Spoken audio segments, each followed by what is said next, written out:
The defining feature between domestic violence and normal conflict is fear. In Maine, a domestic violence assault is reported to law enforcement every 2 hours and 22 minutes. 1 in 4 women and 1 in 10 men have experienced sexual violence, physical violence, or stalking by an intimate partner. Nationally, only 56% of all non-fatal domestic violence crimes are reported to the police. Nearly 1.5 million high school students nationwide experience physical abuse from a dating partner in a single year. This October, we want to bring awareness to domestic violence or intimate partner violence. Since COVID, the reporting of these types of cases have been on the decline. Unfortunately, it's not because the occurrences are happening less. Many victims were trapped inside their home with their abuser during quarantine, and they didn't have an opportunity to report. So where did all the reports come from?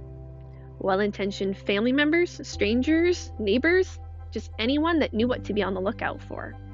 So as a community, it is extremely important that we all know these signs and early red flags so that we can all keep each other safe.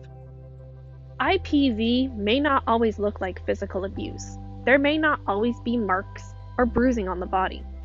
We as a society have been conditioned to look for these as key indicators for someone may be a victim of IPV.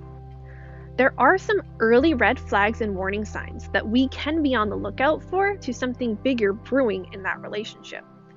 These are things like extreme jealousy, social isolation, not being allowed to have friends or have the friends that we once had, restriction to things like money, a car, a license, strict rules about behavior, having to check in and prove where you are not or are, constant surveillance, maybe even stalking, threatening, intimidation, and verbal abuse.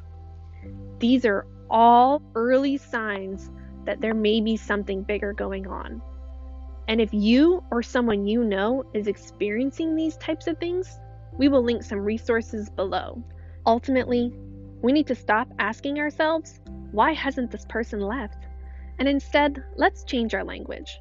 Let's begin asking ourselves, what can I do to support this person? Because remember, each individual person is an expert on their own safety.